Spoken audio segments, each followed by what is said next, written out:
चलो ना,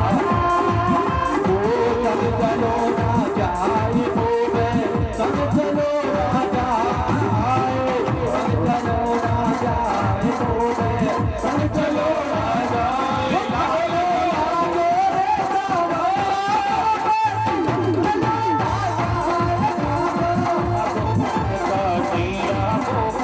चलो ना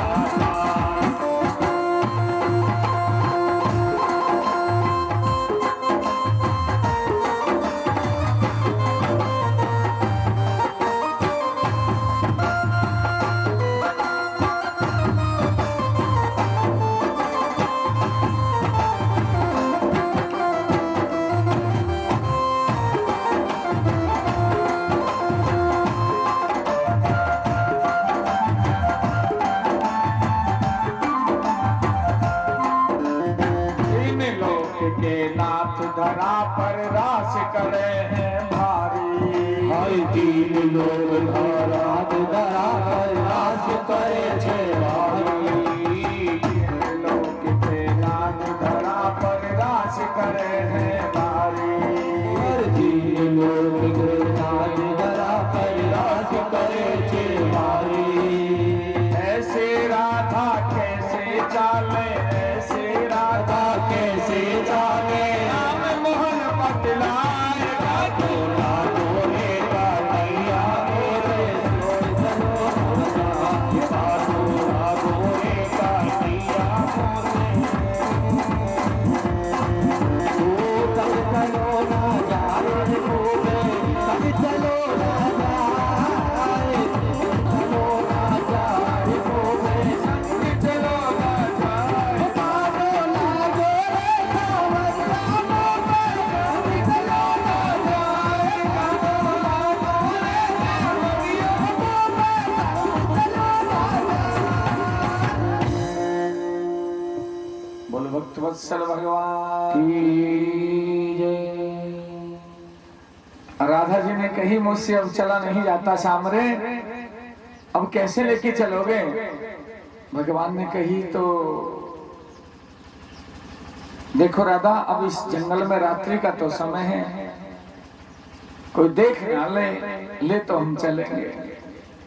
बोले कि ठीक है, कोई भी नहीं देख रहा, या तो मैं हूं या आप हैं। देखिए महाराज, बोले कि ठीक है, तो आप ऐसे करो, भगवान पीछे को हो गए, राधा की पीठ कर लिए भगवान ने, और दोनों हाथ यूं पकड़ लिए पीछे को। बोले कि हमारे हाथ के माए पैर रखो, और दोनों कांधे पकड़ लो हमारे कंधे, और पैर रख करके हाथ पर और पीठ पर चढ़ जाओ। अब भगवान पीठ पर ले जाएंगे। देखो तीन लोग के नाथ, जब ठाकुर जी पीठ पर बिठा रहा है तो आजकल कान की काइयों का आते महाराज है,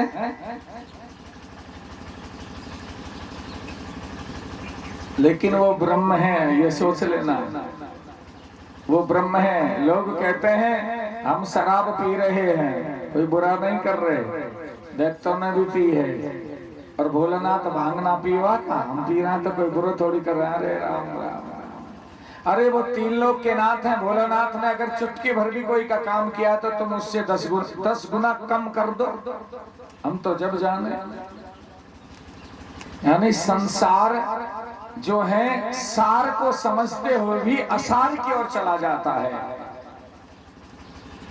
यानी अर्थ तो कुछ और होता है, और उसका अर्थ का अनर्थ करके और संसार उपयोग करता है, जिससे हमारा नाश ही होता है। यह भगवान की माया है। राधा जी को अहम हो गया था गोपियों के मध्य में कि कन्हैया मुझसे ही अधिक प्रेम करते हैं। वो तो तीन लोग के नाथ हैं। भगवान के यहाँ कोई पक्षपात नहीं होता, ना घूस चले ना झूठ चले महाराज। ठाकुर जी तो सत्य हैं तो सत्य ही हैं। राधा जी जैसे महाराज भगवान के ऐसे हाथ के ऊपर पैर रखो और जैसे कांधे के ऊपर हाथ धरने लगी, उसी समय महाराज भगवान ये लो तिली झर वहां से गायब हो गए। ठाकुर जी महाराज अंतर्धान हो गए और जाके महलों में सो गए भगवान। जाके महलों में सो गए ठाकुर जी। अब का होवे, इधर राधा जी महाराज विरह में हैं, राधा जी बहुत विरह में हैं। हो सावरे कहाँ गए मोहन, कन्हैया कन्हैया कहाँ छोड़ के चले गए हमें कन्हैया, हमें किले वन में छोड़ के क्यों गए कन्हैया, अरे कन्हैया। ओ सावरे ओ सावरे राता मधुवन में तिलक रही मेरे श्याम गए तो का गए, राता मधुवन में तिलक रही मेरे श्याम गए तो का गए।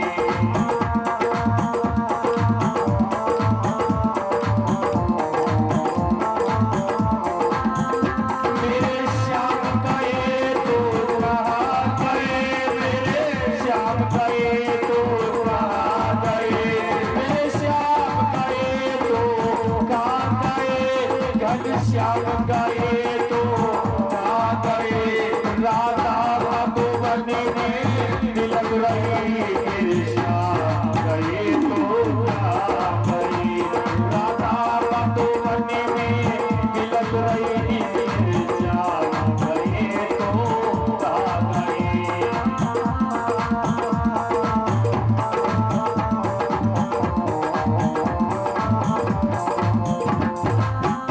अरे भोले बाबा तुम्ही बता दो, भोले बाबा तुम्ही बता दो।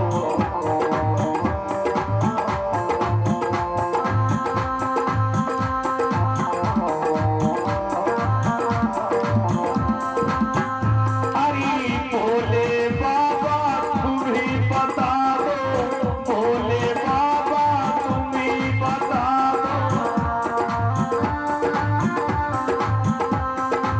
अरे क्या डमरू बजाने चले गए, क्या डमरू बजाने चले गए, मेरे श्याम गए तो कहाँ गए। राधा मधुवन में तिलक रही मेरे श्याम गए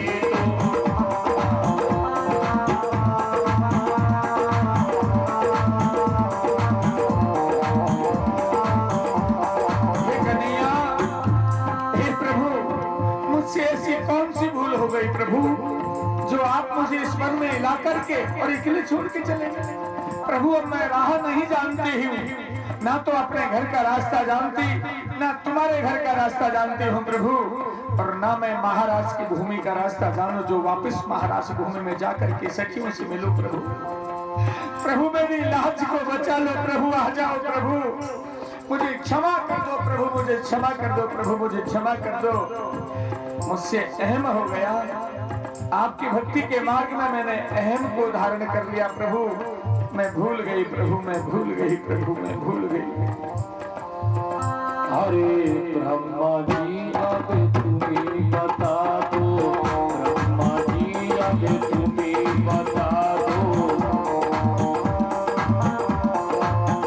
अरे ब्रह्मा जी अब तुम्हें बता दो, ब्रह्मा जी अब तुम्हें बता दो।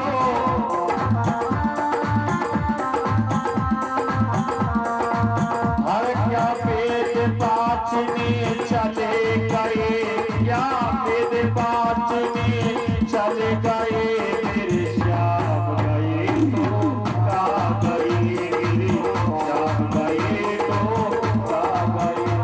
राधा मधुवन में तिलक रही, राधा मधुवन में तिलक रही, मेरे श्याम गए तो कहाँ गए।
गई मेरे शाम गई, मेरे गुड़िया कहाँ गई हो गुड़िया गुड़िया गई तो कहाँ गई शाम रे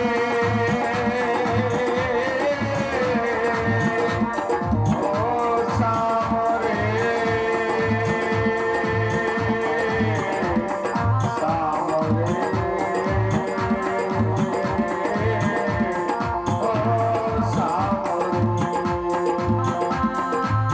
चंदा सूरज तुम्हें बता दो, चंदा सूरज तुम्हें बता दो, अरे चंदा सूरज तुम्हें बता दो,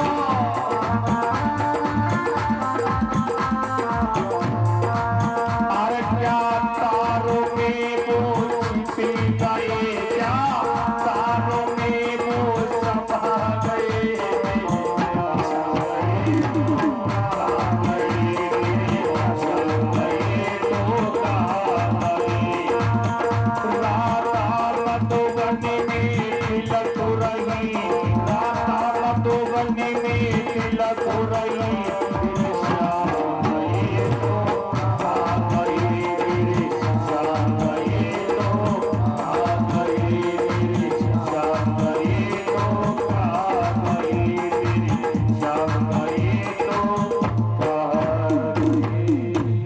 बोलो कृष्ण भगवान की।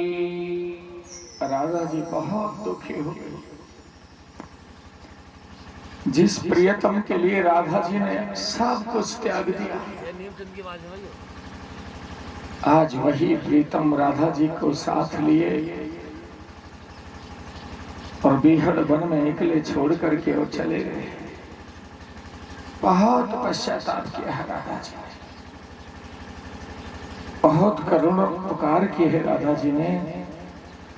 ब्रह्मा शिव भोले को याद किया है, इंद्र आदि सभी देवों को भी याद किया है, वृक्ष लता वल्ली गिरी सबको याद किया है कि आपने कहीं मेरे प्रभु को देखा है, मुझे बता दो कहाँ छिपा के रखा है आपने मेरे श्याम को, आप मुझे बता दो मेरे कन्हैया कहाँ छोड़ के चले गए मुझे। राधा जी विरह में कन्हैया कन्हैया पुकार के और भोर होने के समय वापस उसी जगह में पहुंच गई जहां सब गोपी भगवान के विरह में बैठी हुई थी। उस समय जब राधा जी गोपियों के मध्य में पहुंची हैं तो चंद्रावल ने कही, बहन राधा कहाँ है वो छलिया हमारा प्रियतम। राधा जी ने कहा कि बहनों वो हमारा प्रियतम नहीं है, वो बड़ा छलिया है, जितना वो ऊपर से कारा है उतना वो अंदर से भी कारो ही है। तुम्हारे बीच में से मुझे उठा के ले गया और मध्य रात्रि आधे जंगल में ले जा करके मुझे छोड़ दिया। मैं बहुत पुकारी हूं लेकिन वो नहीं आया है। अभी चंद्रावल ने कही कि राधे तुम चिंता ना करो, अगर दम है हमारी भक्ति में घर बैठे बुला लेंगे, आप चिंता ना करो। उन कन्हैया को प्रियतम को आना ही पड़ेगा हमारे पास में। बोले कि कहा करें? बोले करनो सो कहा करनो है, वही करो जो वो हमारे साथ में करता था। बोले कि ठीक है। तब राधा जी तो श्री कृष्ण बनी है, उस जगह राधा जी कृष्ण बनी है और चंद्रावल राधा बनी है। तब इन्होंने महाराज किया है। तो राधा जी ने जैसे भगवान श्री कृष्ण ने द्वंद आगमन स्वरों की मुरली जब बजाई, जब गोपियां महाराज में पहुंची, उन्हीं स्वरों की मुरली राधा जी ने बजाई है। तो भगवान महलों में सो रहे थे, बलराम जी के साथ में वहां से खड़े हुए और भगवान को वापस गोपियों के पास में पहुंचना पड़ा।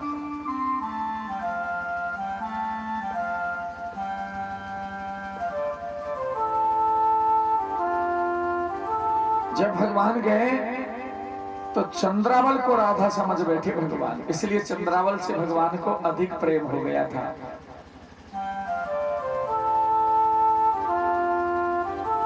भगवान ने जाकर के गोपियों का झुंड था महाराज, और प्रत्येक गोपी के साथ में भगवान थे महाराज में।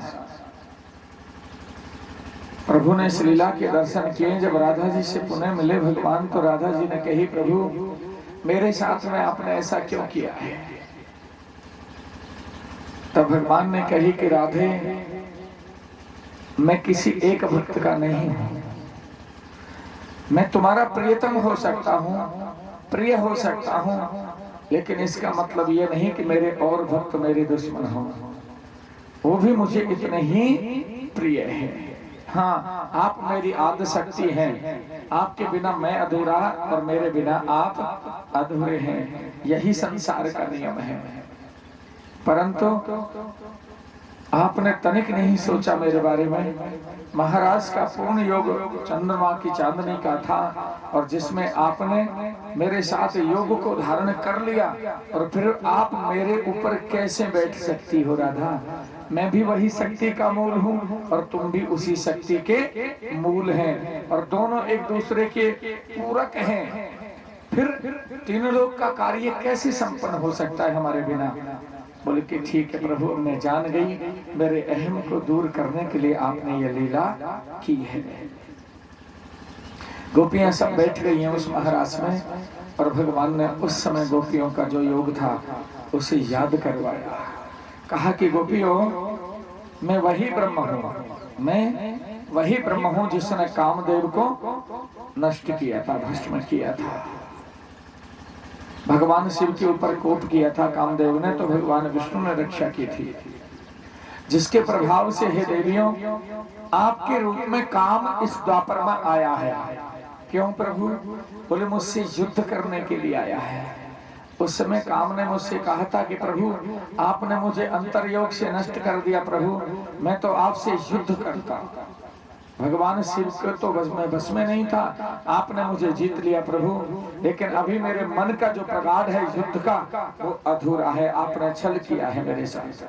बोले भैया, आपको अगर छल लगे तो द्वापर में मेरा कृष्ण अवतार होगा, तब मुझसे युद्ध करने आ जाना। इसलिए हे गोपियों, तुम्हारे मध्य में, तुम्हारे अंक में, तुम्हारे योग में और तुम्हारी साधना के मध्य में तुम्हारे शरीर में काम है। वो काम मुझसे युद्ध करने महाराज के रूप में आया है, और उस काम को जीतना ही योगियों का संचरण है। हे देवियों, 5 कर्मेंद्रियां, 5 ज्ञानेंद्रियां, राजा मन, इसे जब तक जीव वश में नहीं कर लेता शरीर, तब तक वो अपने प्राकट्य योग की ओर अग्रसर नहीं हो सकता, उसका योग प्रशस्त नहीं हो सकता। और जब योग भ्रष्ट रहेगा तो अपने किए हुए कर्म का फल उसे पूर्ण रूपेण प्राप्त नहीं हो सकता। इसलिए योग साधना का संचरण आपको अवश्य करना चाहिए। भगवान ने पुनः गोपियों के साथ में नृत्य किया है, उन गोपियों के साथ में नृत्य किया है। सभी देवताओं ने भगवान के ऊपर उस महारास में गुप्त रूप से आकर के पुष्पों की वर्षा जो की है भगवान ने।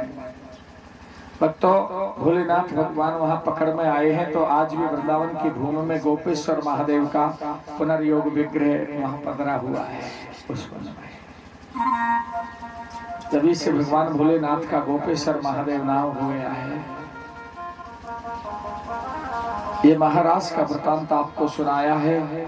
ऐसा महाराज था, कैसा था कि पूर्ण चंद्र की सुखद चांदनी, अर्धरात्रि की वेला, जग में नर्तन साथ बताता,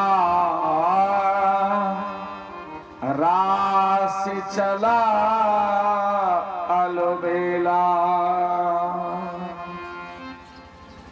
अलबेला रास था, इसका कोई वर्णन नहीं कर सकता। और क्या हुआ इस रास के समय? कि आगे जग सारा मौन चकित है। तीनों लोग मोहित है महाराज। आगे जग सारा मौन चकित है, कोई नहीं हिल पाया, सूर्य चंद्रमा सब खड़े रहे हैं। देखें प्रभु की माया, देखें प्रभु की माया। सूर्य चंद्रमा तारे आदि आदि सब खड़े रह गए अपने स्थान पर और भगवान की इस महारास लीला के सबने दर्शन किए हैं। बोलो कृष्ण कन्हैया लाल की और राधा जी की उपामृतम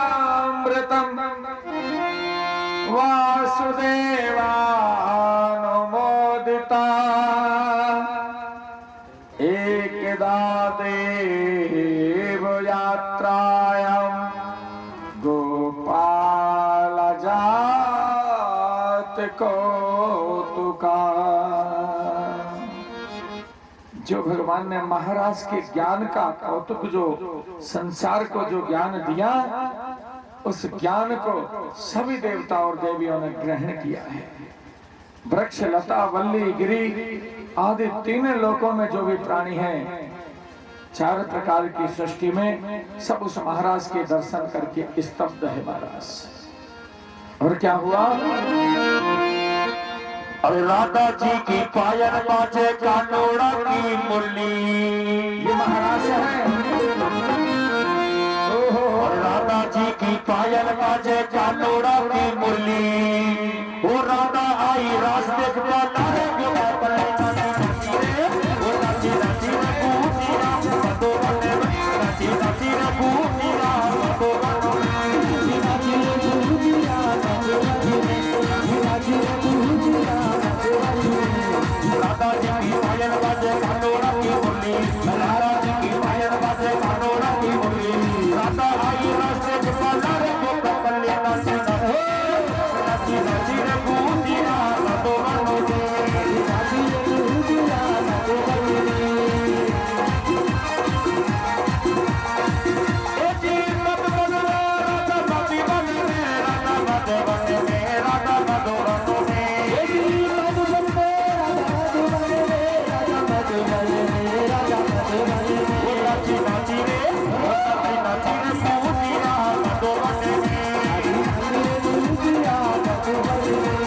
राधा जी की पायल बाजे कानोड़ा की मुरली, राधा जी की पायल बाजे कानोड़ा की मुरली।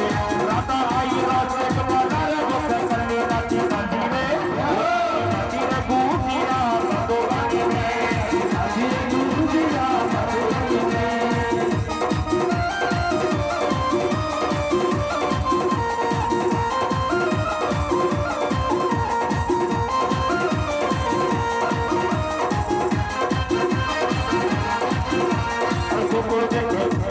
कुकुर देखे बकरा देखे देखे सारी नगरी, कुकुर देखे बकरा देखे देखे सारी नगरी, बकरा देखे देखे सारी नगरी। वो बरसा नकी पूजना से खालो खाती तगड़ी नाची नाची रे नाची रे पूजिया तो बने नाची नाची रे पूजिया तो बने नाची रे पूजिया तो बने। राधा जी की पायल बाजे कानोड़ा की मुरली, राधा जी की पायल बाजे कानोड़ा की मुरली। राधा आई रास्ते के तारे गुना पर नाची नाची रे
नाची नाची रे नाची नाची रे गुजरा मधुबनी में नाची रे गुजरा मधुबनी में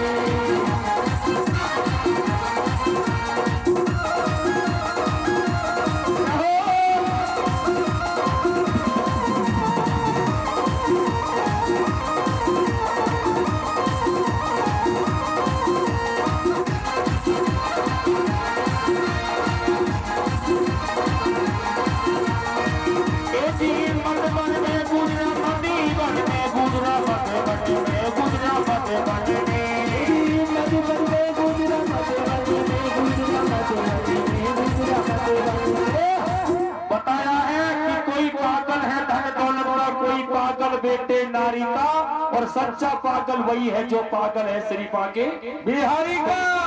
जितने भक्त पांडाल बैठे दोनों हाथ बढ़ेगा सीधा सीधा सीधा सीधा कर लीजिए। बोलो कृष्ण का नैया लाल की।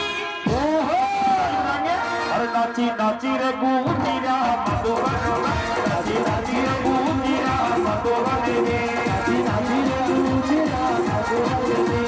राधा जी की पायल बाजे कांडोरा की बोली, राधा जी की पायल बाजे कांडोरा की बोली। राधा आई रास्ते के बाजारे जो करने नाची नाची रे गुजीरा मधुबन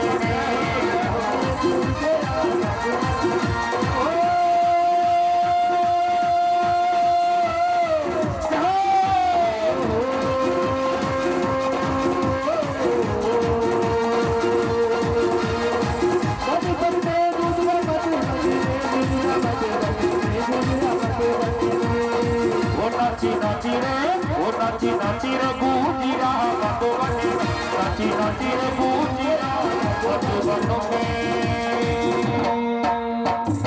बोलो कृष्ण का नैया लाल की जय हो। इस प्रकार से भगवान ने महाराज के दर्शन कराए हैं, गोपियों को ज्ञान दे दिया भगवान ने, मोह को त्यागने का ज्ञान दिया प्रभु ने। प्रभु जब भोर हुआ तो गोपियों से कह दिया भगवान ने कि अब तुम अपने घर जाइए, अब भोर होने वाला है और जल्दी से अपने घर पहुंच जाओ। तो गोपियों ने कहा प्रभु हम घर जाएंगी, हमारे माता पिता या पति भाई बंधु हमें डांट लगाएंगे। भगवान ने कह दिया सबसे मेरा नाम ले देना कि हम कन्हैया के पास में गई थी महाराष्ट्र में, सीधे कहना, झूठ मत बोलना, वो तुमसे कुछ भी नहीं कहेंगे। जिन जिन के पतियों ने, पिता माताओं ने, भाई बंधुओं ने जो पूछा सब का उत्तर साफ साफ गोपियों ने दे दिया, कोई ने कुछ भी नहीं कहा। गोपियां घर पहुंच चुकी हैं, भगवान आ रहे थे, तब शंखचूड़ जो दैत्य था उसका वध प्रभु ने किया है। इसके बाद में गोपियों ने यमुना के किनारे बैठ करके गीत गाया है कि जड़ जंगम मोहित जगत चित्र लिखा सा होए, सूरज चंदा वात सुर, वात बनी हवा, वात सुर नभ में चले ना कोई। उस दिन का दृश्य कैसा था गोपियों? महाराज का ये हुआ उस दिन कि नभ में चले ना कोई, विद्याधर सारे मुनि जन छोड़ समाधि को, प्रकट और में हरिधारे कि सारस हंस विहग मौन। जो रात में नहीं सोते वो भी मौन है महाराज। कि सारस हंस विहग, जो भी पक्षी हैं, मौन जन चेत विसारो, मृग बकरी प्रति सिंह। कैसे समय हो गयो कि मृग बकरी प्रति सिंह अहिंसक भयो विचारो। मृग, हिरण और बकरी ये सिंह का भोजन है, प्रधान सबसे रुचिकर भोजन है। लेकिन मृग और सिंह, बकरी और सिंह एक साथ बैठ रहे हैं, एक दूसरे के पैर जो था वो सब खत्म हो गया, सब भूल गए उस महाराज के आनंद में। हे गोपियों, ऐसे महाराज की लीलाओं के दर्शन प्रभु ने हमको दिए हैं। नारायण हरि, सभी को राधे राधे। कि वेणु राग बस धेन बस प्रभु। अब सुनिए कौन किसके बस में हो गया था उस समय। वेणु राग बस, वेणु मुरली उसके बस में राग हो गई, धुन जो है वेणु के बस में हो गई महाराज। कि वेणु राग बस धेनु बस प्रभु, और गाय के बस में कौन हो गए? भगवान। दिन वन नहीं जाय गो सम हम गोपी इतई, विरहिने हवे डकराय। अरे बहनों, उस दिन कन्हैया ने की तो जोर की थी हमारे साथ में। गौ अपने विरह में, बछड़े के विरह में जैसे डकराती है, वैसे हमने कन्हैया को याद किया था पुकार पुकार करके। इतना कठोर बन गया उस दिन, तो बड़ी मुश्किल से आया। तभी एक सखी ने कही, कोई बात नहीं बहन, वो 3 लोग के नाथ हैं और हम उनकी प्रियतम बनी हैं, तो प्रभु ही है, इसलिए उनके हृदय में कोई हमारे प्रति छल कपट नहीं है, तो हम भी प्रभु के लिए अपने हृदय में कोई छल कपट नहीं रखेंगे, नहीं रखेंगे, नहीं रखेंगे।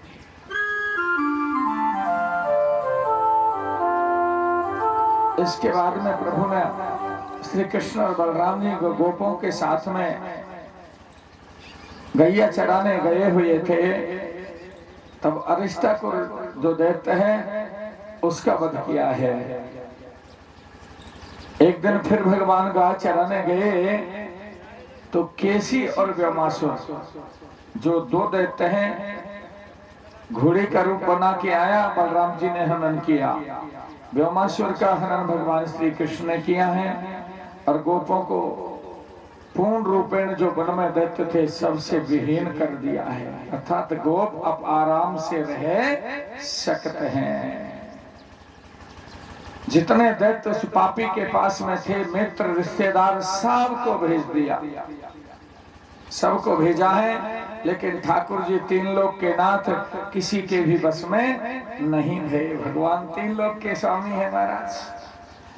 जो जगत को वश में रखते हैं उन्हें कौन वश में कर सकता है महाराज? कर सकता है कोई वश में? कर सकता है, यही तो समझ मैं रोज कहता हूं, कर सकता है। हाँ, भगत अगर है तो वो वश में कर सकता है, और किसी के वश में नहीं होते भगवान। भगत के वश में है भगवान। भगवान के प्रति कोई अगर 1 कदम आउट चलेगा तो ठाकुर जी 100 कदम आउट चलेंगे महाराज। और भगवान के प्रति अगर कोई 1 कदम प्रेम से चलेगा तो भगवान 100 कदम नजदीक आ जाएंगे। लेकिन हो कोई सत्य से चलने वाला, ऐसे मेरे प्रभु दयालु हैं भक्तों, हमारे प्रभु दयालु हैं। वो तो जिनका नाम ही दीनानाथ है, जिनका नाम ही दीनानाथ है, जो भक्ति के मार्ग से सनाथ कर देते हैं भक्तों को, वही हमारे स्वामी मंगल करता, आदि आदि अनंत और गुणों के समूह को बनाने वाले भगवान श्री कृष्ण हैं। हम बार बार जय जयकार करते हैं। बोलो नारायण हरि भगवान की जय हो।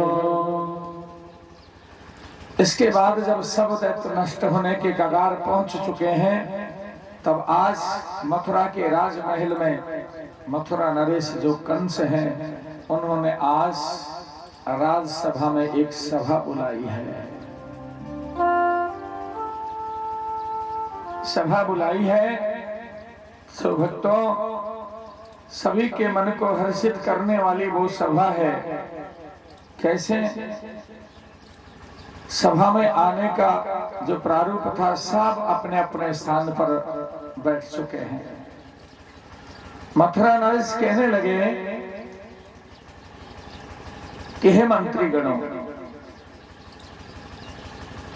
मेरे जितने सखा थे या सखाओं के रिश्तेदार या मेरे रिश्तेदार सब दैत्य मारे गए।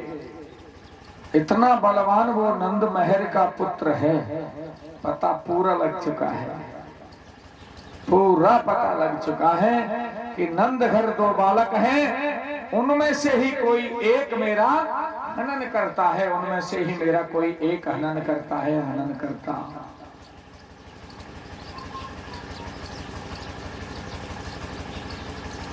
परंतु अब उन्हें कैसे बुलाया जाए, उन्हें कैसे बुलाया जाए? हमारे पूर्वजों को दिया हुआ भगवान शिव को धनुष रखा हुआ है मथुरा में। महाराज विधेयराज जनक के पास में भी वही समय का धनुष था, परशुराम जी ने जो रखा था, यहाँ भी उसी समय का धनुष रखा हुआ है। उस धनुष की प्रत्यंचा खींच करके कोई चढ़ा देवा को खंडन कर दे, उसी के हाथ से मथुरा नरेश जो राजा होगा उसका वध किया जाएगा। ये उस धनुष का योग था। मथुरा नरेश उसी के हाथ से मर जाएगा।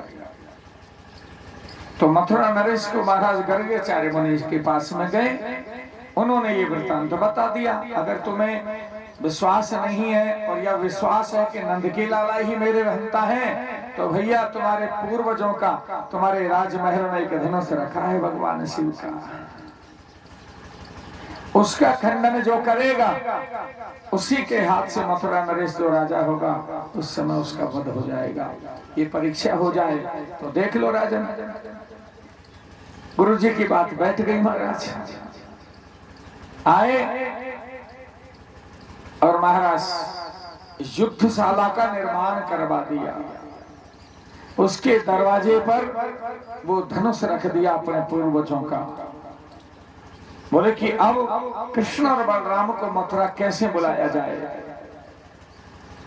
हे मंत्री आदि पार्षदों, महामंत्री अक्रूर, आप तो यादवों की बात को समझने वाले हो और यादवों के भेद को भी जानते हो, क्योंकि तुम उसी परिवार से हो।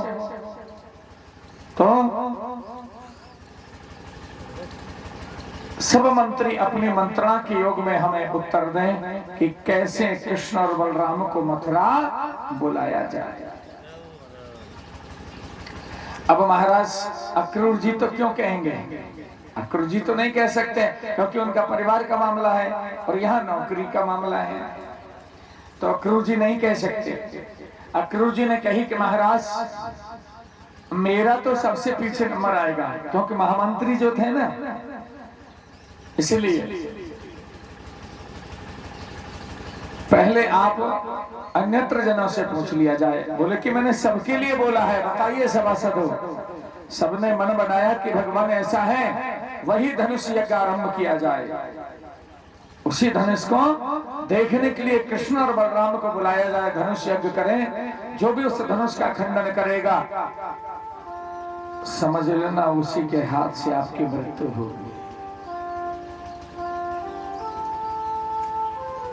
मथुरा नगरी को सजवा दिया जाए और धनुष यज्ञ को देखने के लिए देखने के बहाने से कृष्ण और बलराम को बुलाया जाए। बोले कि बुलाया तो जाए, लेकिन कृष्ण और बलराम को लेने कौन जा सकता है? कौन जा सकता है भाई? नंद और यशोदा जी को विश्वास में कौन जीत सकता है? वो लेने लायक जाए तो ही आ सकते हैं कृष्ण और बलराम, वरना संभव नहीं है। विचार किया, सबने मन रख दिया कि महाराज इस कार्य को करने में यादवों का काम है। यादवों के स्वामी हैं कौन? नंद महल, और उनके ही दोनों बालक हैं, उनके ही दोनों बालक हैं कृष्ण और बलराम। उनको जीतने का आतुर योग है, समर्थवान है, तो केवल महामंत्री अक्रूर हैं, और किसमें समर्थवान योग नहीं है, और किसी के बस में नहीं उनको जीतने।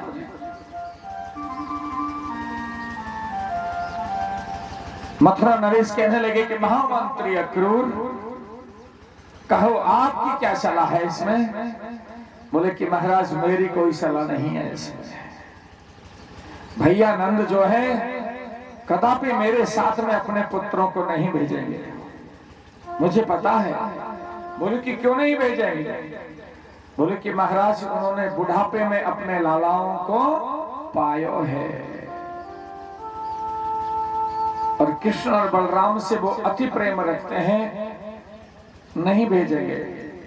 बोले कि महामंत्री अक्रूर, अगर तुम कृष्ण और बलराम को लेने नहीं जाओगे तो जिस अंधकूप जेल में देवकी और वसुदेव ने समय बिताया उस जेल में तुम्हें डाल दिया जाएगा, आजीवन कारावास तुम्हें मिलेगा।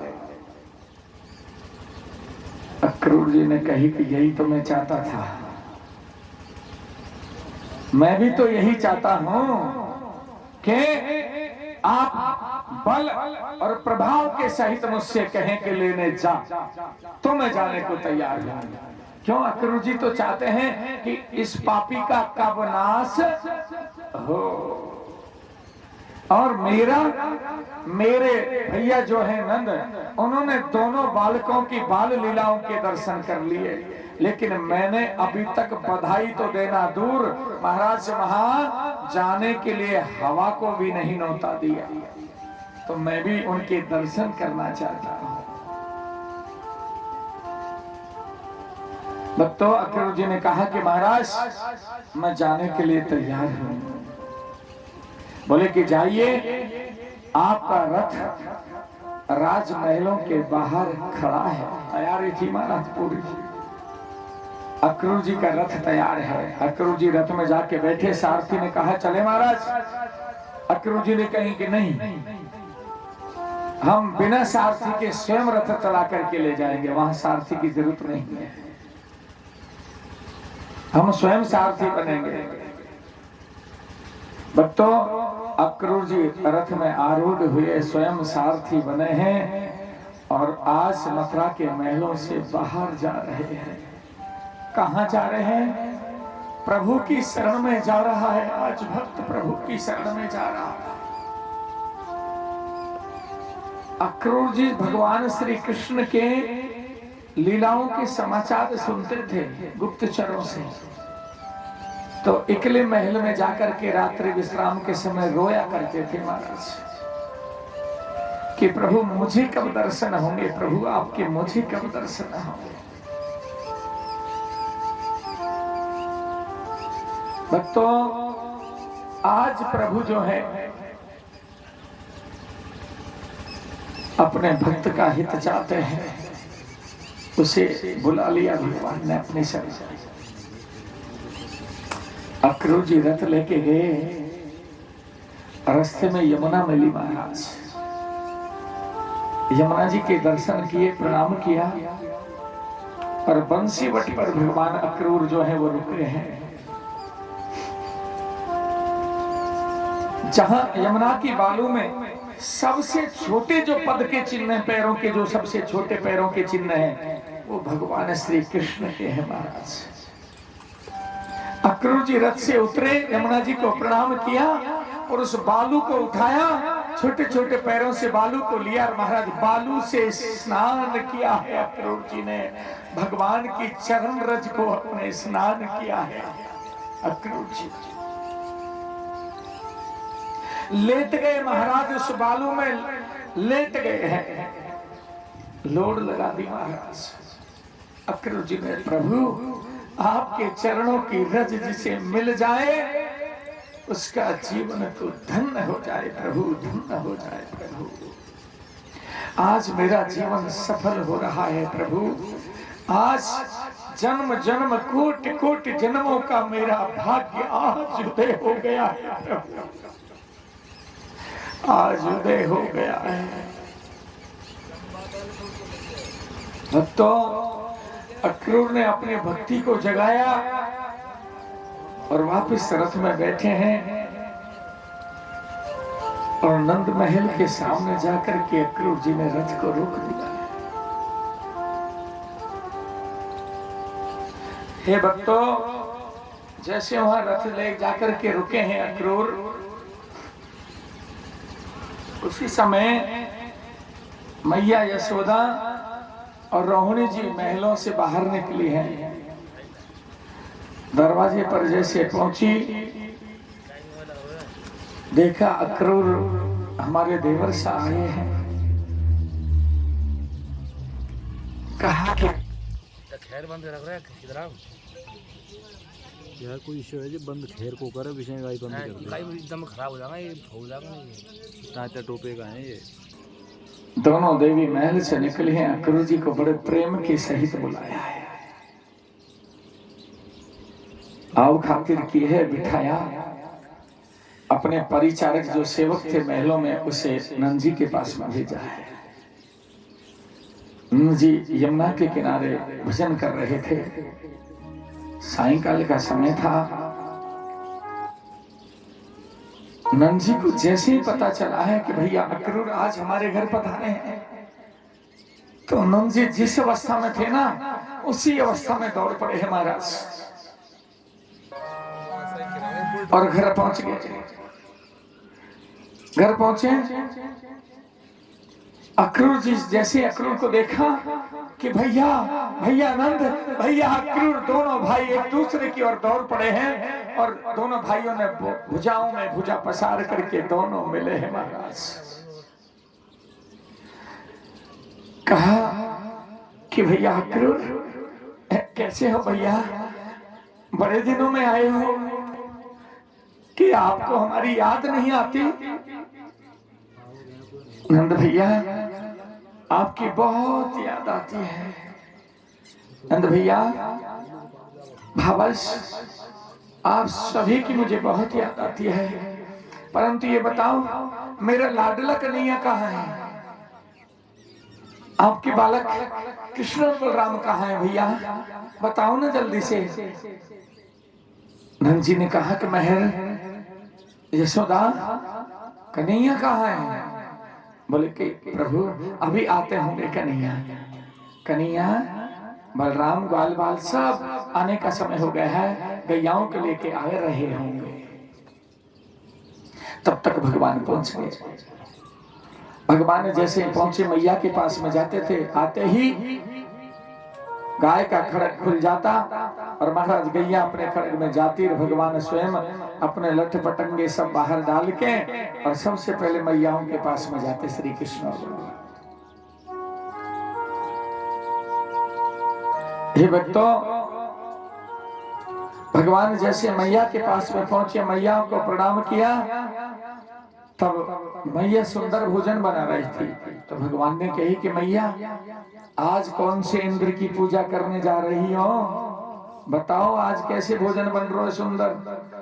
मैया यशोदा ने कही कि रे लाडले, आपके चाचा सा आए हैं। मेरे चाचा कौन है? मेरे चाचा तो सुनंद आदि हैं। बोले कि नहीं, एक चाचा और हैं जो मथुरा नरेश के यहाँ महामंत्री हैं, वो आपसे मिलने आए हैं। कहाँ है माँ? बोले कि आपके बाबा बैठे हैं स्वागत कक्ष में। स्वागत कक्ष में श्री कृष्ण और बलराम पहुंचे, उन्हें प्रणाम किया, बाबा को प्रणाम किया और अक्रूर जी को प्रणाम किया।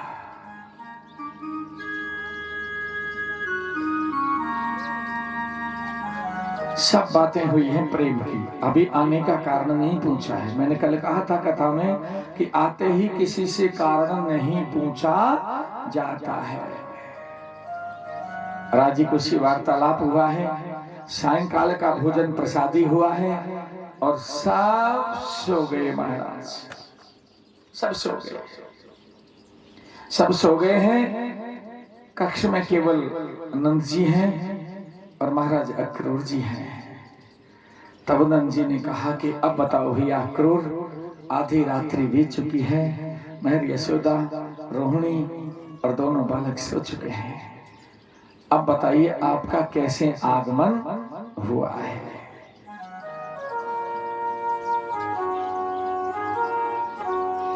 अक्रूर जी कहने लगे भैया, चल जी, अक्रूर जी कहने लगे भैया हमारे आगमन का कारण पूछ रहे हो, बताना हमारा स्वभाव है, लेकिन मेरी आपसे पहले ही अर्जी है, कृपया उसे पूरी करने की भी मन रखना, नहीं तो पापी मुझे जिस जेल खाने में देवकी और वसुदेव को रखा था उसमें जीवन पर्यंत मुझे रखने का उसका मन है, मुझसे कह दिया है, आजीवन मुझे जेल में डाल देगा। कहो कैसे आए हो? बोले कि भैया उस पापी ने मुझसे योग दिया है। क्या योग दिया है? उस पापी की बातों में आकर के आप क्या लेके आए हो मन में? कहो। वो पापी है, वहां तो तुम्हारा रहना भी दुर्लभ रहता होगा, तुम कैसे रहते हो अक्रूर उस पापी के उस महल में? बोले कि भैया ये तो आप जानते हो, जैसे 32 दांतों के बीच में जिब्या जीव का रहना कठिन है, ऐसा ही उस पापी के महलों में रहना हमारा कठिन है। जीभ थोड़ी सी टेढ़ी हो जाए वही दांत लग जाए महाराज, कब किधर को लग जाए कोई पता नहीं। और भैया सुनो नंद भैया, मैं उस राजा जो मथुरा नगरी से महाराज कंस है उसके यहाँ धनुष यज्ञ है, वो चाहता है कि कृष्ण और बलराम मेरे भांजे हैं और इनको वो धनुष यज्ञ दिखाना चाहते हैं, इसलिए मैं कृष्ण और बलराम को धनुष यज्ञ दिखाने के लिए उन्होंने मुझे लेने भेजा है। अक्रूर, अक्रूर तुम कैसी बावरे हो? एक बुद्धिमान महामंत्री उस पापी के महल में, महामंत्री का पद जिसके पास में है, समर्थक जो पद है, उसकी बुद्धि कैसी हो रही है अक्रूर, जो तुम उस पापी की बातों में आकर के मेरे कृष्ण और बलराम को लेने चले आए? तुमने सोच भी कैसे लिया कि मैं कृष्ण और बलराम को उस पापी के पास में तुम्हारे साथ में भेज सकता हूं? ये कदापि नहीं हो सकता, ये कदापि नहीं हो सकता। बोले कि नहीं महर नंद भैया, यही होना चाहिए, यही होना चाहिए। बोले कि तुम कैसी बातें कर रहे हो अक्रूर? जिस पापी ने पद पद पर दैत्यों को भेज करके और मेरे कृष्ण और बलराम को मराने का काम किया है, उसके घर उस सिंह के मुख में मैं अपने इस नेवले को भेज सकता हूं? कदापि नहीं, इस नेवाले को नहीं भेज सकता। कृष्ण और बलराम नेवाला बन जाएंगे उस पापी का, मैं उन्हें नहीं भेज सकता। वो महापापी है, केसी, व्योमासुर, धैनकासुर, वकासुर, अघासुर, पूतना आदि आदि आदि अनेक दैत्यों का सामना मेरे कृष्ण और बलराम ने किया है। उस पापी ने पद पद पर मेरे बालकों का हनन करने का काम किया है। अक्रूर भैया, आप कुछ भी कहें, मैं कृष्ण और बलराम को उस पापी के महलों की ओर नहीं जाने दूंगा, नहीं भेज सकता मैं कृष्ण और बलराम को, मैं नहीं भेज सकता। बोले नहीं भैया, आपको मेरी बात स्वीकार करनी होगी। नंद जी के चरण पकड़ लिए महाराज अक्रूर जी ने, कही कि भैया आप मेरे बड़े भाई हैं, मैं छोटा हूं, क्या कृष्ण बलराम पर तुम्हारा ही अधिकार है भैया? अरे भैया, कृष्ण और बलराम तो मेरे भी आंख के तारे हैं। हाँ, आपकी आंखें तो तारे हो सकते हैं, क्योंकि खून तो वही यादव का है तुम में, मैं मानता हूं, परंतु कृष्ण और बलराम मेरी दोनों आंखों के तारे हैं अक्रूर, दोनों ही आंखों के तारे। मैं कृष्ण और बलराम को नहीं दे सकता, तुम्हें नहीं दे सकता। बोले कि भैया सुनो नंद भैया, क्या कृष्ण और बलराम तुम्हारे पुत्र हैं जो तुम कृष्ण और बलराम को मुझे नहीं दे सकते? बोले हाँ। अक्रूर ये कैसे कह सकते हो अक्रूर तुम कि कृष्ण और बलराम मेरे पुत्र नहीं हैं? मेरे पुत्र नहीं है अक्रूर, मेरे ही पुत्र हैं कृष्ण और बलराम। नंद भैया तुम्हें अभी ज्ञात नहीं है, कृष्ण और बलराम तुम्हारे पुत्र नहीं है। अक्रूर चलो जाओ अक्रूर यहाँ से। अगर महर यशोदा ने इन शब्दों को सुन लिया अक्रूर, तो तुम्हें रात्रि के समय ही इन महलों को त्याग करके यहाँ से वापस जाना होगा। अक्रूर कृष्ण बलराम को हमने पाला है अक्रूर, कृष्ण बलराम मेरी आंखों का तारा है अक्रूर, मेरी आंखों का तारा है। मैं उस पापी के पास में, उस पापी के नगर में कृष्ण बलराम को नहीं तुम्हें ले जाने दूंगा, नहीं ले जाने दूंगा। चाहे मुझे अपने प्राणों का दान तुम्हें करना पड़े अक्रूर, कृष्ण बलराम ना ले जाओ अक्रूर, ना ले जाओ। भैया भैया भैया अपने आप को संभालो नंद भैया, अपने आप को संभालो। मैं सत्य कहता हूँ, मैं सत्य कहता हूँ अक्रूर, गोधन की सौगंध कृष्ण और बलराम मेरे पुत्र हैं, मेरे पुत्र हैं।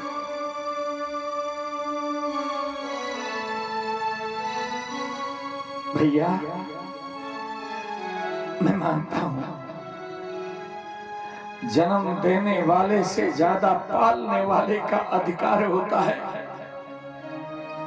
भैया आनंद मैं मानता हूं कृष्ण बलराम तुम्हारे पुत्र हैं, जन्म देने वाले से अधिक पालने वाले का अधिकार होता है भैया।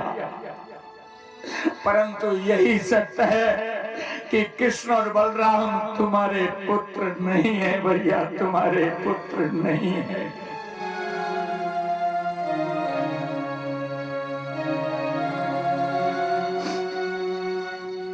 बोले कि ये कैसे कह सकते हो अक्रूर, ये कैसे कह सकते हो कि कृष्ण बलराम मेरे पुत्र नहीं है?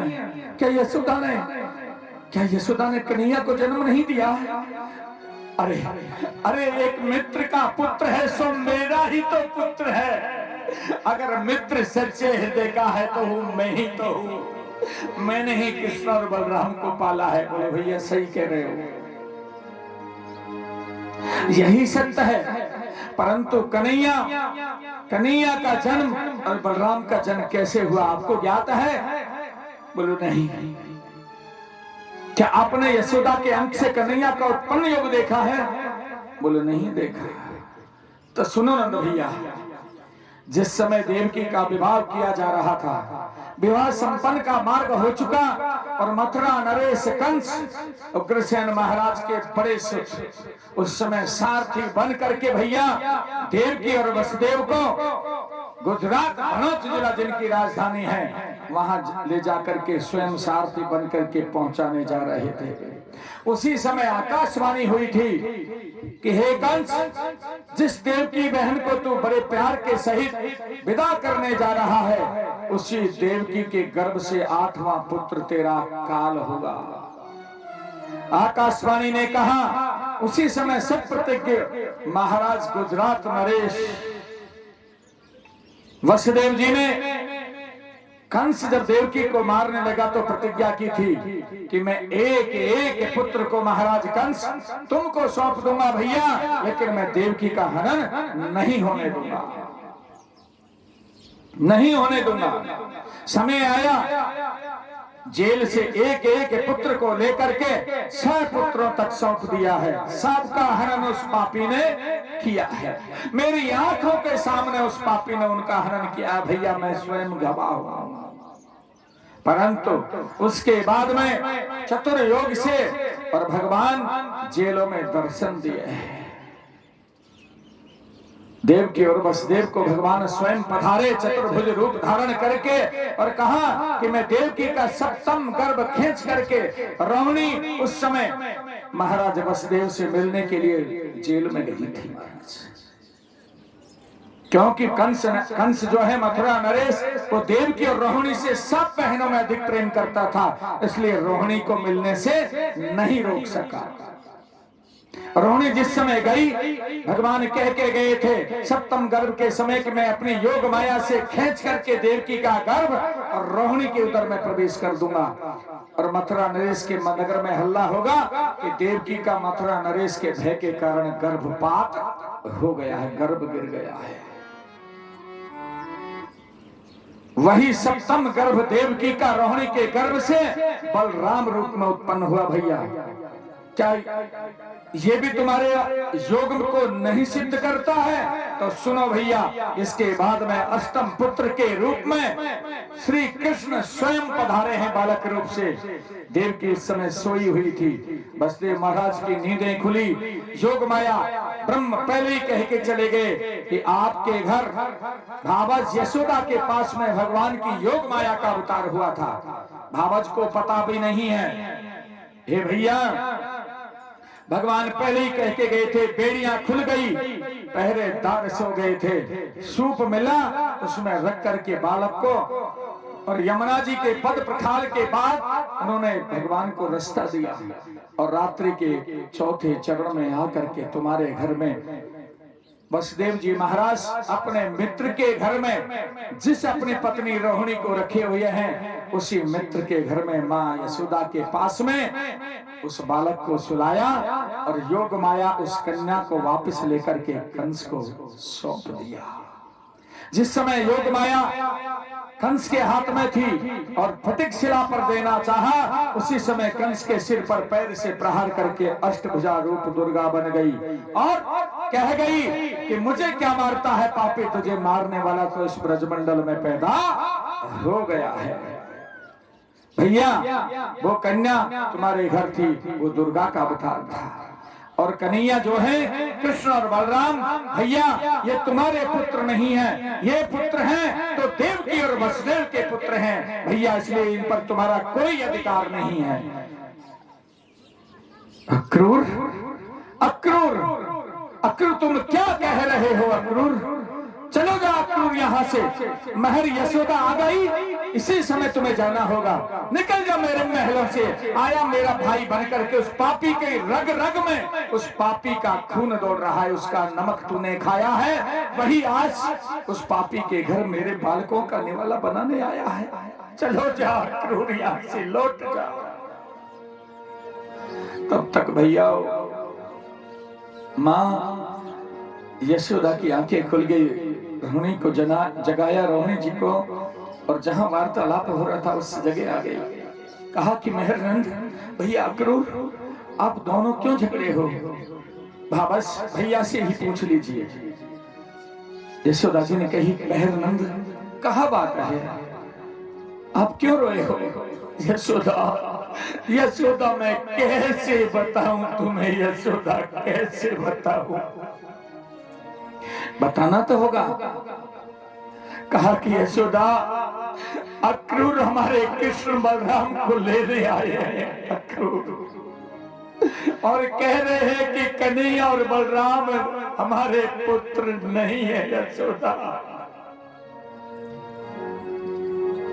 भैया अक्रूर, कृष्ण बलराम हमारे पुत्र नहीं है? अरे कौन कहता है त्रिलोकी में कि कन्हैया हमारा पुत्र नहीं है, बलराम हमारा पुत्र नहीं है? कृष्ण बलराम को हमने पाला है, कन्हैया और बलराम को हमने पाला है।